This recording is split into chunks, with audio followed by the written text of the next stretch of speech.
தென்காசி அனைத்து வளங்களையும் பெற்று இருந்தாலும் அடைய வேண்டிய முன்னேற்றத்தை அடையாமல் இருப்பதாக புதிய தமிழகம் கட்சி தலைவர் கிருஷ்ணசாமி தெரிவித்துள்ளார்.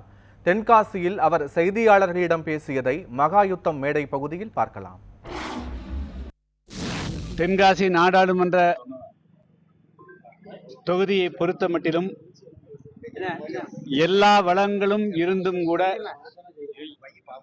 இந்த தொகுதி அடைய வேண்டிய முன்னேற்றம் அடையாமல் இருக்கிறது. எனவே என்னுடைய வாழ்நாள் லட்சியமாக, என்னுடைய மிக முக்கியமான குறிக்கோளாக தென்காசி நாடாளுமன்ற தொகுதியிலே வெற்றி பெற்று தென்காசி நாடாளுமன்ற தொகுதி மக்களுக்கு மட்டுமல்ல, தென் தமிழக மக்களுக்கே நாடாளுமன்றத்தில் குரல் கொடுப்பதுதான் என்னுடைய மிக முக்கியமான லட்சியம். அதன் காரணமாகத்தான்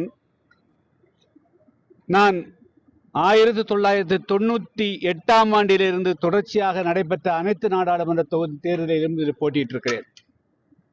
இந்த முறை நிச்சயமாக தென்காசி நாடாளுமன்ற தொகுதி மக்கள் எனக்கு பெருவாரியான வாக்குகள் அளித்து வெற்றி வாய்ப்பை தேடி தருவார்கள் என்று கருதுகிறேன். கடந்த 5 வருடங்களுக்கு முன்பு 2019ஆம் ஆண்டு நடைபெற்ற நாடாளுமன்ற தேர்தலில் மக்கள் எல்லாம் ஒரு வேட்பாளரை தேர்வு செய்து அனுப்பினார்கள்.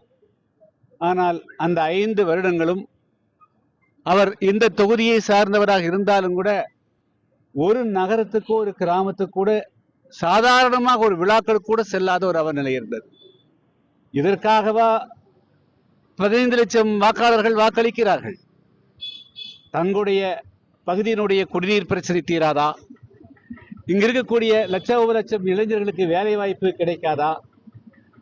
மேற்கு தொடர்ச்சி மலையிலே உற்பத்தியாகி வீணாக அரபிக்கடலில் கலக்கக்கூடிய நீரையெல்லாம் கிழக்கு நோக்கி திருப்பி தென்காசி, திருநெல்வேலி, தூத்துக்குடி, விருதுநகர் மாவட்டங்களை வளப்படுத்துவதற்கு யாராவது குரல் கொடுக்க மாட்டார்களா என்று எண்ணி தவிக்கிறார்கள் இந்த பகுதி மக்கள்.